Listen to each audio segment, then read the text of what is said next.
to record. Awesome. Thanks, y'all, for joining. It's been a minute since we've done a training. So thanks for joining today, and we will try to make this as quick and painless. But Amanda had a bunch of peer play stuff to catch you up on, and there are just a few things that I wanted to talk about. So I'm actually going to drop off when Amanda starts talking about peer plays. So feel free to interrupt me if you have questions or comments about any of the stuff that I go over. But Amanda, will you go to the next slide? So I just needed to start off with a little bit of humor and to just take a second to recognize how far we've come. It's been a long, are we on 15 months now? So thank you for hanging in there. Thank you for all of your hard work and your dedication and everything that you've had to do to not only get to this point professionally, but personally as well, because I can only imagine all the things that we had to do for our jobs. You also had as many or more things going on in your personal life. So thanks for being here. Thanks for all the awesome work that you do. Thank you. All right. Okay, if you can see this, don't worry, I'm going to follow up with individual emails. But if this is your first time with performance measures, welcome to the world of performance measures. For a lot of you, you've seen this. These are those surveys that we send out on behalf of all of the providers every February. We are contractually obligated to do this by our contract with the State Unit on Aging. So we only have to send out these surveys to 50% of the registered registered clients, but just because generally response rates aren't super high and we just want to gauge more people, we send it to 100%. And you can see the survey type, those are all of the different registered services that we send surveys out. And then the next column is the total number of individuals served in each one of those registered services. And we send it out to 100%. And then the response rate, which I heard from the state today, was better than many. So that's great. I think all of us and our clients probably have some survey fatigue, but apparently those are pretty good response rates for a survey. And then the most important part, to the state at least, I don't think to us, but the most important part is if we met the standard. So because we had a new contract this year, the standards have changed a bit. And you may remember that we generally fell short on the performance measure, which was, do you know all of the other services that either the provider or the area agency on aging could provide? And they changed that question. And by golly, we have now met all the standards, which is great news. The other part that I think that the rest of us care the most about is the individual responses and those quantitative responses that we get, because we always ask the question, what would you have done without this service? Or, is there anything else you'd like to add? And we normally get really great information. It's quotes that you can use for your commissioners or your board or on, outreach flyers. So that is what I am currently working on right now, is getting you those percentages specifically. So I'm going to use nutrition as an example. They'll say, rate the quality of the meal that you receive at this meal site. Excellent, good, fair, poor. I have all of those percentages. I'm just calling it together along with the quantitative data, all of those quotes, and I'm going to send all of that to you in individual emails when it's finished. Any questions about performance measures? Great, let's keep going. All right, so let's talk about the SUA evaluation and the AAA evaluation. We had a compliance-free evaluation. We also were in between evaluators, which normally means it's pretty easy because it's easier. Let me rephrase that. Because the person who is doing the evaluations in the interim has another full-time job that they're also trying to do. So they don't do quite as deep dive as the regular evaluator. But it was compliance free and free of any area of concern. So that's great. I think it was our 3rd year in a row. They have hired a new evaluator. I believe that she starts in June. The SUA doesn't have a great track record in keeping those people there for much longer than a year or two. So fingers crossed for this new person. The one compliance free, that just means, so a compliance issue would be something out of the policy and procedure manual. So for example, if I had a compliance issue that I told people that those meals at the senior center cost $5, instead of saying there's a voluntary contribution amount of $5. So because that's written in our policy and procedure manual that there are no fees associated with any of our services, that would be a compliance issue because what we were doing or not doing differs from the policy and procedure manual.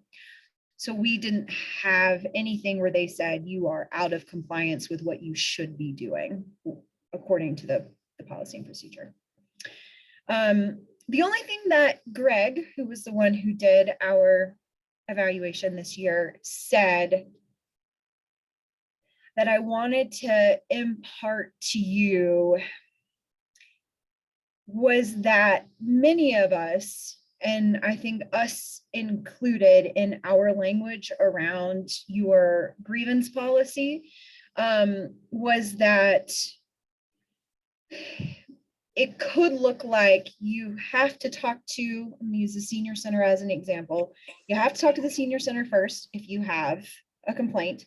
And then if you don't get it resolved there, then you go to the area agency on aging. And if you don't get it resolved there, then you can go to the state unit on aging. I don't think that any of us said that explicitly, but I think in the way that it would be written, kind of in the way that we read, you go to the senior center first, and then you go to the AAA, and then you go to the SUA. The state wanted to make it clear that there was no order in which that had to occur.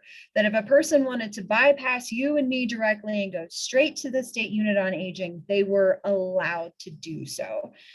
So it's very, I think it's a minute change.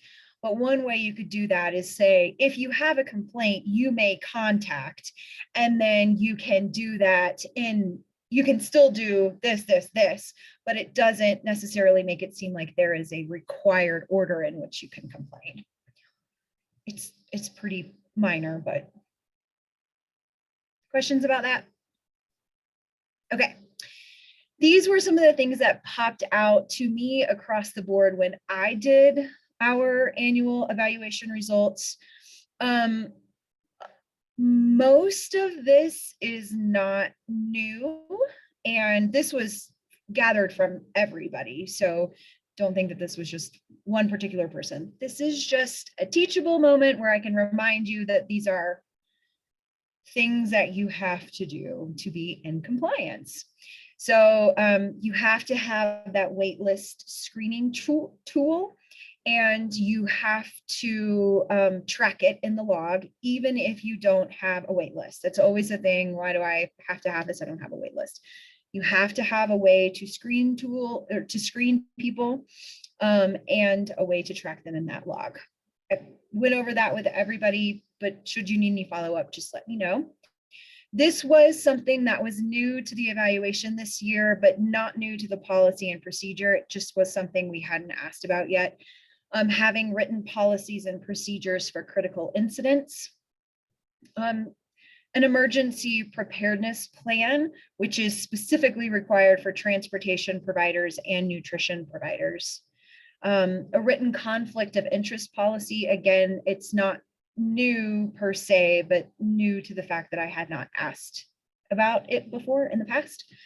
Just a reminder for your paid employees, you have to have a CAPS and a CBI background check before they start working, both of them. And for volunteers who have one-on-one interaction with older adults, you have to have that CBI background check, but not CAPS. And then a few points under the voluntary client contribution, you have to track it. And then you have to, when you ask for monthly reimbursement, be sure to include that amount. You do have to give people the opportunity to contribute, so you have to request it. It cannot be coercive. So some of those things, like you can't use the word fee, or that's the thing that keeps coming up to mind is fee. This is how much it costs. It is not tax deductible. And when you request it, make sure in there it says something like, on the memo line, put case management or legal assistance, because otherwise, if somebody's just sending a check and it's going to your senior center or your human services department, it won't necessarily get back to the service for which that person donated. Questions?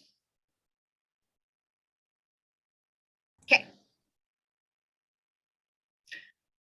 We have a new registered dietitian beginning July 1st. I am going to introduce everyone to Sally soon and give you her email and for her cell phone number.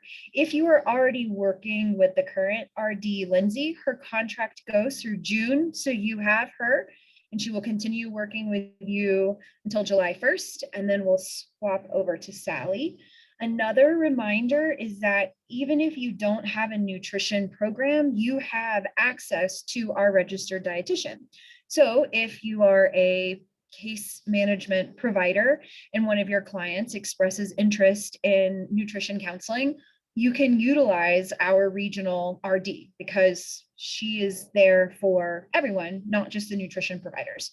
So she provides nutrition counseling, so one-on-one, and then nutrition education as well as the menu analysis that she does specifically for the nutrition sites. And then we have 2 new voucher programs that are coming this summer. The first is going to be a home modifications program that we're piloting first in Grand County. And we're partnering with our energy department to do the work. So we're going to partner with a occupational therapist and or a physical therapist to go in and do a home safety assessment for the client. And then that report's given to the client, it's given to us, and it's given to the energy department. And then the energy department can take a look and say, well, out of this list of 15 home safety, home modification issues, we can do 5 of those. We can do the grab bars, we can, put brighter lighting in so it's less of a fall hazard. And then they're the ones who are actually going to go in and do the work, because if you have tried to get a contractor or anybody to help you do any kind of installation recently, it's really hard. So it's nice that we have that taken care of with the energy department. And then we're going to begin an emergency material aid program, which is exactly what it sounds like. Especially during COVID, we've received requests that don't fit into any of our boxes. It's not dental or vision. It's not something we can throw a transportation provider at and fix. It's we're seeing a lot of requests for hearing aids that we've never paid for. Some things that kind of fit more in that home modification realm, and we just haven't paid for that kind of stuff. So this is going to be pretty flexible, what this looks like. We've come up with a matrix of questions that a little committee within Vintage is going to ask. Is this health and safety, like immediate need, like potential homelessness? Is this a quality of life issue? Is this something that one-time funding can actually assist, or is this more of a systemic or long-term concern? And we'll kind of make decisions based off of the questions that we've created for this matrix. So it very purposefully is a little bit vague because we realized the needs look different now than they did a year and a half ago. So know that that is coming out as well.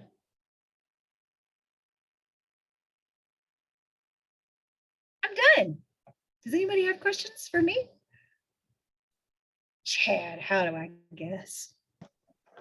We gotta say it like that. About the emergency material aid, I'm assuming from your description that it's not in any way, shape, or form similar to regular material aid. That emergency material aid would be direct client benefit as far as providing direct payment for a service, where material aid could be me working with a restaurant, for example.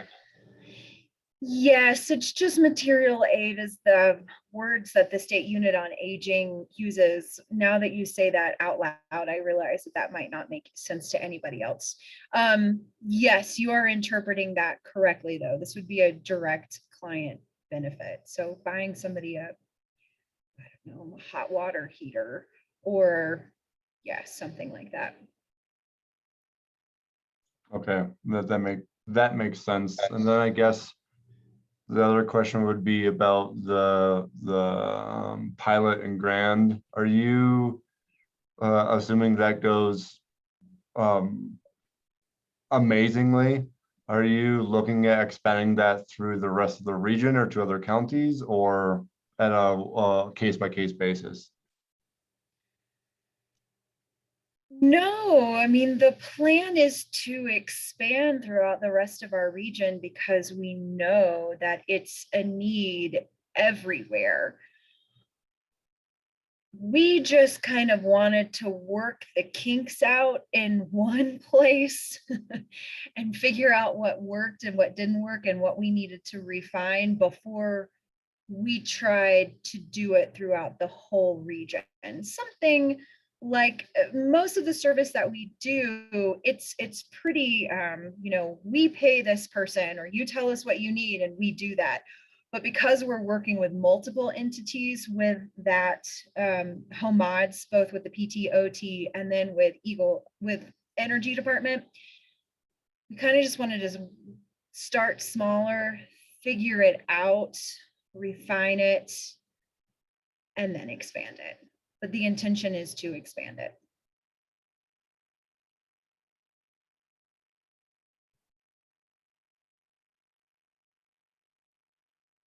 The other thing, not that this affects most of the people on the phone, and I think everybody in Grand County already knows about it, but the other big difference, and another thing to kind of figure out before we expand, unlike any of our other services, that home modification program is going to be referral only. So if you want a dental voucher, the client can go directly to Amanda and get that. With the home modification, you're gonna have to go through a referral source. So you already are receiving case management through Rural Health Network, then you get on the program, or you're already receiving transportation from Mountain Family Center. Mountain Family provides the referral. So because we don't do that with any of the other services, we're gonna kind of see how that works and if that creates any unintended barriers. But just so you know, you probably aren't going to see much, you won't see any marketing for that outside of our internal provider network.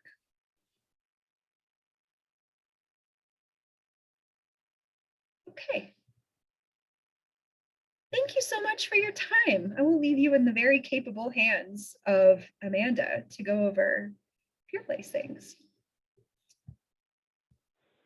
Thanks. Thanks. All right, thank you. I'm going to run through a couple of peer place things. I'm going to keep it pretty high level. Just kind of note some of the changes that the state is coming to us with in regards to their needs for data. So primarily, the state is using data as a performance measure to show that they are improving and their data is improving month to month. The key things they are examining are gender, making sure that has an answer, date of birth, rural, which is a little iffy at this point because Peer Place is coming up with a new way to determine that for us, because right now it's kind of up to everybody to just check the rural box, because it's still my understanding at this point that our entire region is considered rural. The lives with box is important, race, ethnicity, financial, and we'll talk a little bit about the changes to the income. We're also going to discuss just a quick overview of basic reports you guys can pull, how to enter in INA and public information units. There's a few people that I've grandfathered in and have been entering their units for them, but it's super easy and probably easier for you all to enter it than for me to log in and enter it. There's also a link that needs to happen in caregiver, between the caregiver and the care recipient. We'll talk about that. We'll discuss what's going on with duplicate clients, password resets, how to close a client. It's been 3 years and we now have information on that, so that's exciting. And then some other kind of interesting things that we're doing to make things easier, like printing reassessments and access to the reporting module. And then anything else that you would like to bring back to the data and assessment team. So like I said, the state is involved in these CSTAT measures. I've looked everywhere. I can't find what that stands for, but they are trying to just ensure that our data is more complete in the area of gender, date of birth, rural, lives with, race and ethnicity, financial. And really what's interesting is while that financial is a piece that they want to get more information on, they've actually made it easier. And so the new assessments coming out, really the only thing the feds need to know is whether it is, if someone is above or below the federal 100% of the federal poverty level. So at some point, those new assessments are coming out and it'll just be a checkbox of plus or minus federal poverty level. Here are the data elements and where they are in Peer Place that we're making sure are complete. A lot of this is really familiar. The only other big change that has happened in the last year or so, and I've been trying to catch people up as it goes on, is the income that is required for the federal reporting is actually hidden under this financial part in the profile, and it's this first box of poverty level above or below. I've been running a lot of reports and have been making this change on the client so that most people haven't had to go in and change all of them in your county, because that's a lot. So I've been trying to get that entered, and if you can kind of add that in as well as we move forward, that'd be great. Social history, we've always been pretty good about filling all of this in. And especially, again, reminder, this lives with star.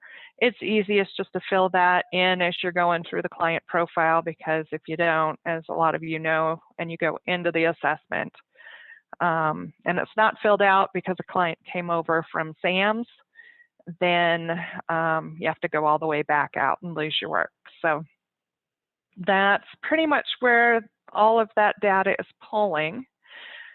The other thing I wanted to touch on a little bit, we are kind of starting to use workflows and event profiles in ways that we haven't before. You may have, if it's a new service, it may be kind of housed under a COVID workflow. Or like Eagle County Human Services enters their information under an Alpine Area Agency on Aging workflow. Right now, it costs about $1,500 to have PeerPlace put in a new workflow for us. So we're trying to kind of get creative and only put in what we absolutely have to. It can make reporting a little bit more of a challenge, but if you need anything, just let me know. And if I can't help you, I'll forward it on to Doug because he can do all kinds of stuff.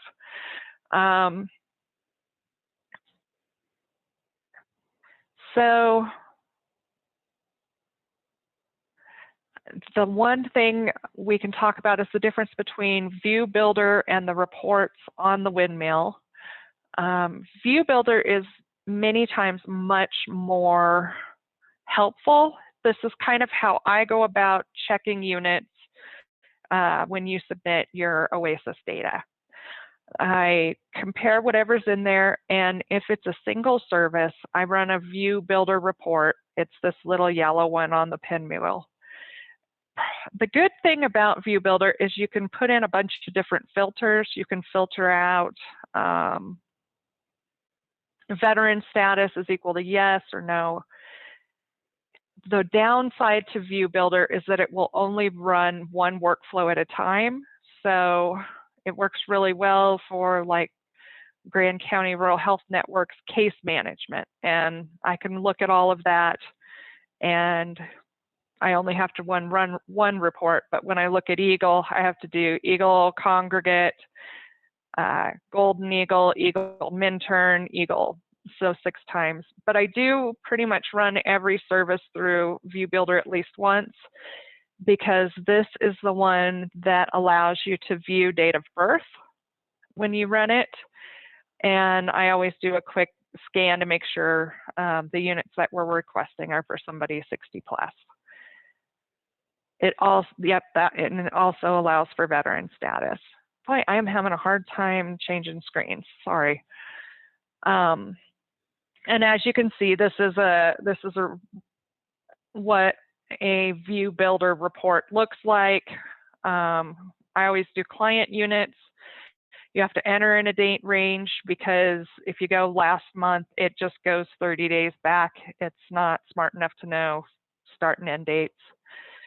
The big helpful thing here too also is when we have duplicate units, this report allows you to see how those units were entered. So sometimes what happens is people enter units in under the client record and then enter them again under the event profile. And this shows you that's exactly what happened here. So that can kind of help, and that's the way we're checking that. Under the reports module, which is the little blue one on the pinwheel, these reports allow me to run, and you all to run, multiple services at one time under a provider. So just like I was saying with Eagle, it's in many ways easier to just run a report, and I check units there, and then I pull everybody up in View Builder and just do a quick scan for date of birth. But the reports in this section are somewhat, that's about, as far as I've learned, is that that's about all they're good for, from what I can tell. And some of them, and this is probably the biggest thing that I think is kind of an issue, is it doesn't tell you if that's a report that has to run overnight.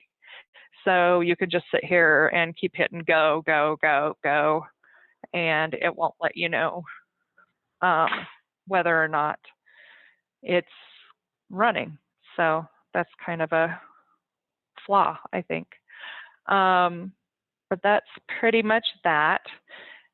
And this is what it looks like. You have to put in a name.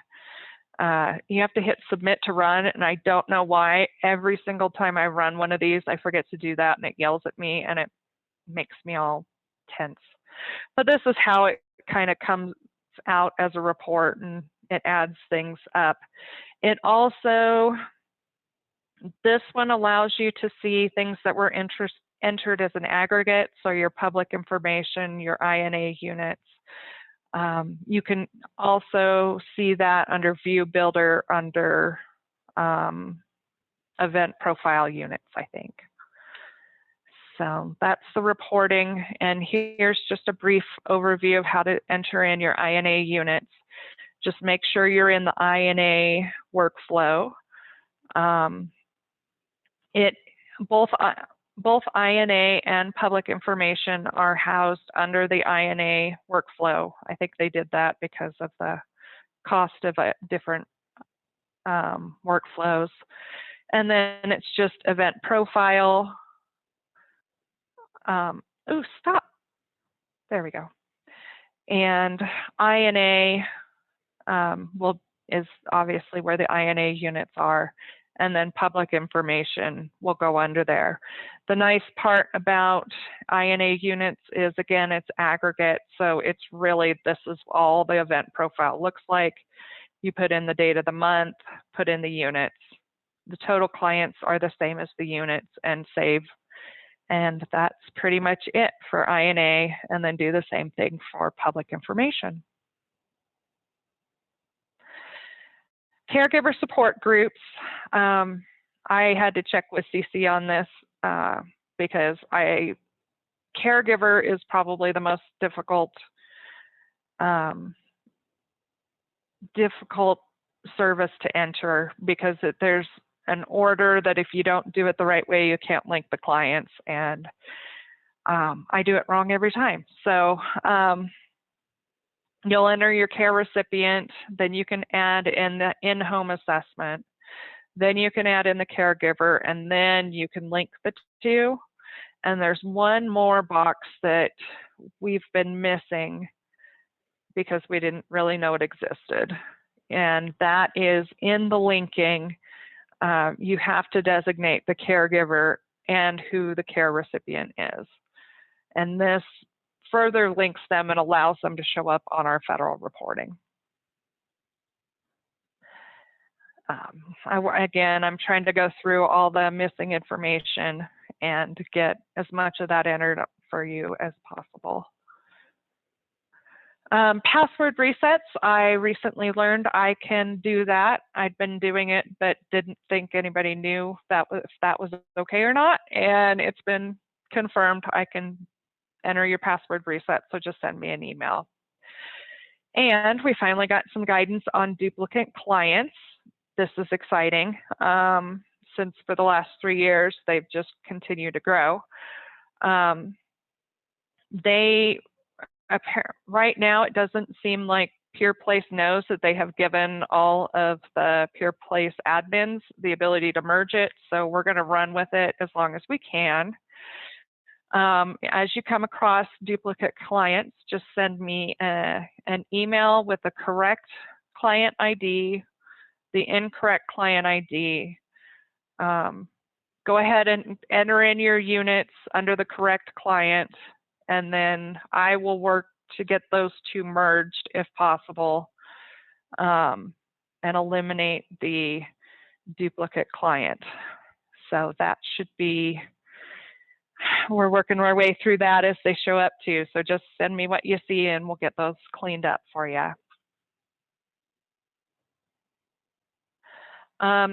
We've also learned that closing a client has an additional couple steps that we weren't entirely sure about. It's important to close a client because there are reports we can start running that will be much more helpful to be able to see what's going on and what we can do better, that run entirely based on who is active in the system instead of client units. and until we close somebody, they remain active in the system. Since it's Peer Place and nothing is easy, you have to close them for every single service that a client is on. And there's a couple of different steps to do that. And I think we all kind of knew about the screen alert that would show up on the client profile. This is where you can let other people know that a client has passed or that this is a duplicate client. And you just put in the date and put in why the case is closed. The next step is you go all the way into the registration under the workflow that you're working with. Change the date, hit deceased, and this inactivate button. It will let you save it without inactivating it, and then the client is still active.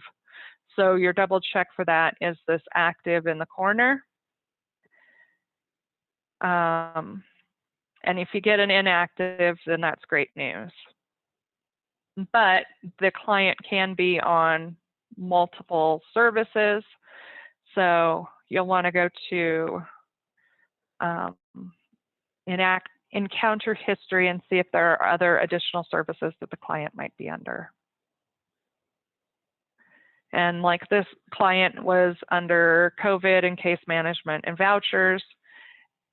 What makes it really difficult is the client may be under receiving services for a program that is being handled by a different agency. And I don't think it will let you close them for somebody else. So just send me an email with the client ID and any services that you can't close, because we're really hoping to get everything closed.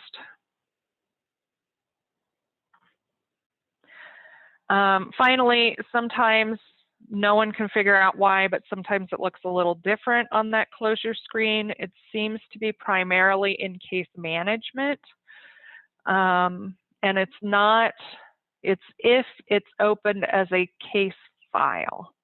For whatever reason, again, I think most of the programmers in Peer Place never spoke to each other about anything. But in order to close a case file, it's just an edit. You'll enter in the stars. And for some reason, this one has a drop down that you'll switch from open to closed, and that will close out the client. And I have been running some reports and trying to close down as many as I can from, that have been open for a while, but I'm sure we've got a bunch more. The other kind of exciting news, I hope, is we're really looking at the reassessment process and what it means for a client to be reassessed, and does that client necessarily need to be reassessed multiple times from multiple providers.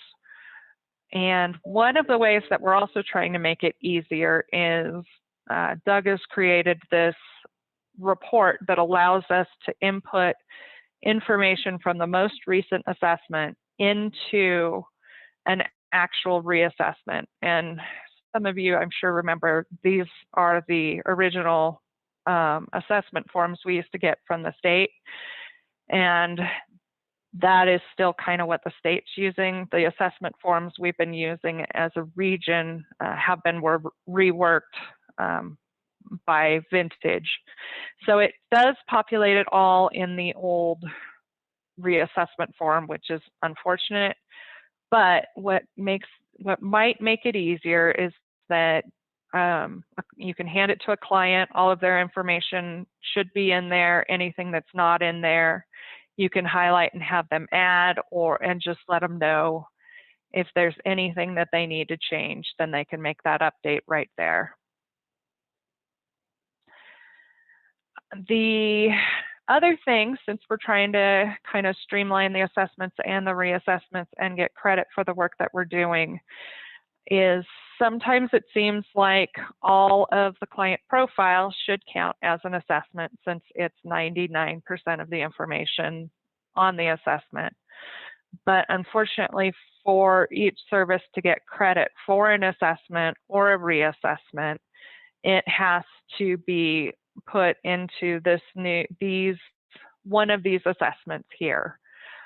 This includes nutrition, has to go under the nutrition assessment, caregiver under caregiver, and home delivered meals, case management. Who am I missing? Transportation goes under the basic consumer intake. And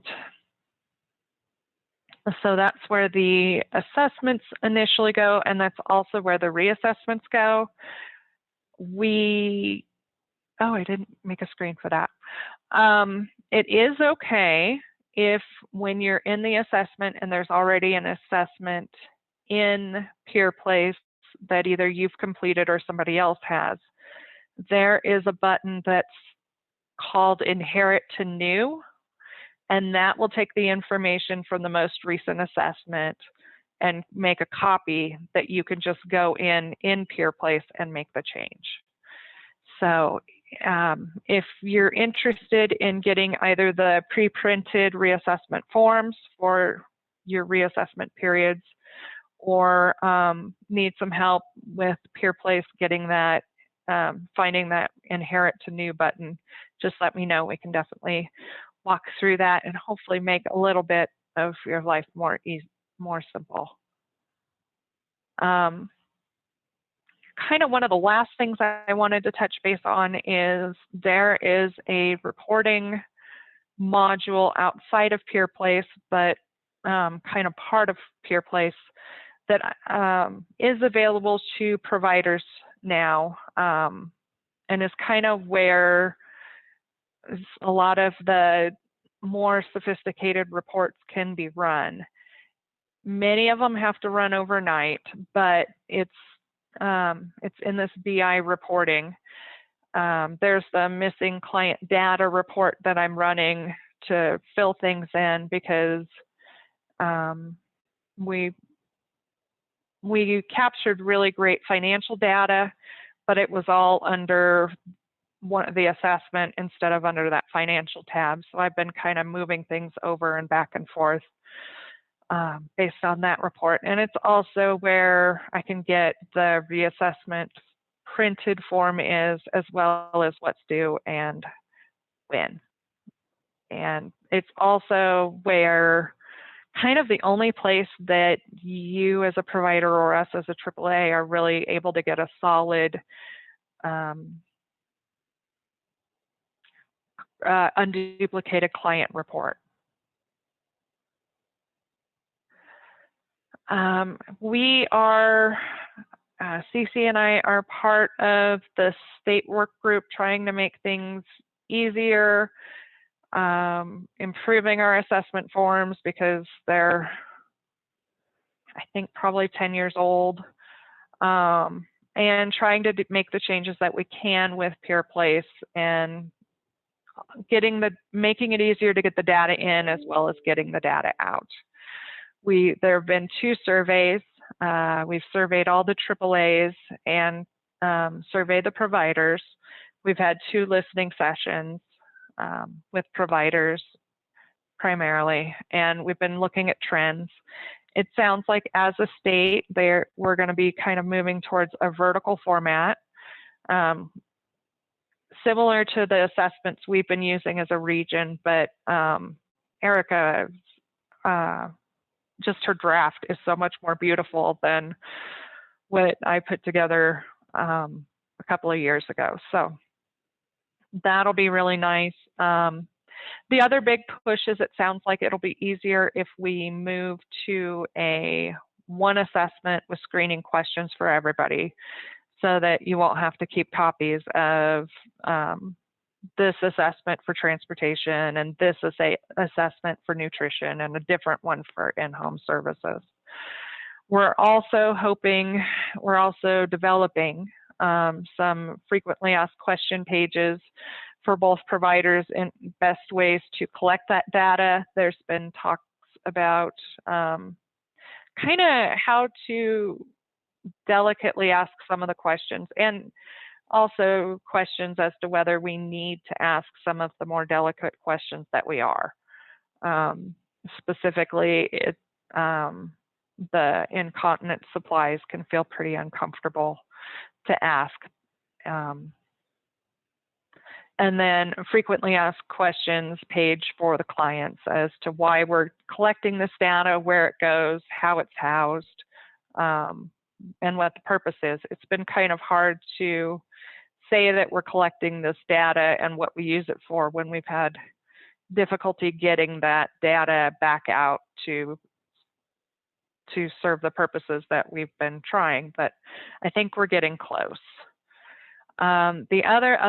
The only other hope, and I'm not sure, this is both at the state level and kind of my personal goal, is to get an electronic version of the assessment so that should you want to email out an assessment, it will be accessible through a link to a HIPAA secure form, and the client can just fill it out online, and it dumps into either some reports for us that we can then enter into PeerPlace, or I would love for it to maybe one day be something that can go into PeerPlace.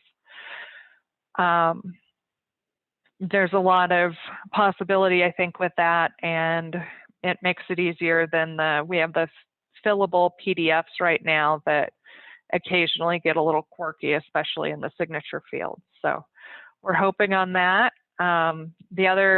It shouldn't be such exciting news, but I think it is. The date of birth has been added to the search field in the initial search screen. So you can now confirm that your client is the one that you're selecting before giving the consent, saying that you are, that it is okay that you be in that client's folder or file. That was a big push because prior to that, the only way you could confirm a client was based on their physical address, which we know changes all the time and isn't necessarily a way to ensure that your client is your client. And that's pretty much it. I thought this kind of brought it full circle. Again, we really appreciate everything that you're doing for us and that you're doing for the clients. And yeah, in many ways, it's just amazing. You all are amazing. So thank you. Let me know if you have any questions.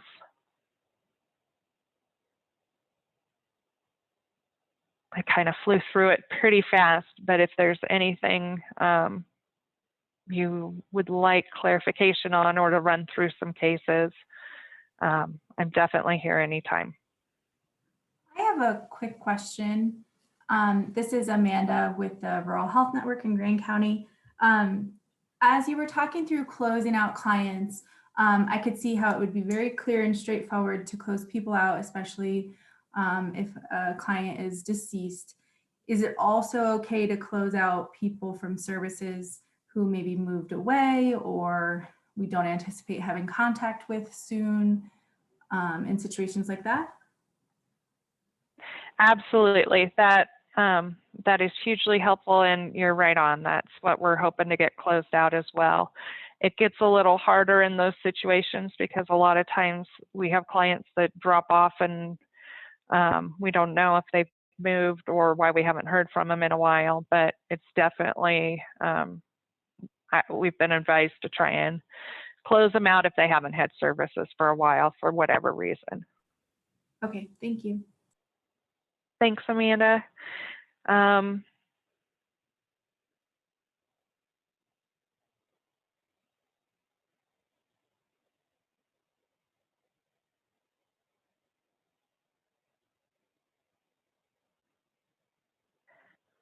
Okay, I think that's really all I know. Thank you so much for attending, and just send me your questions.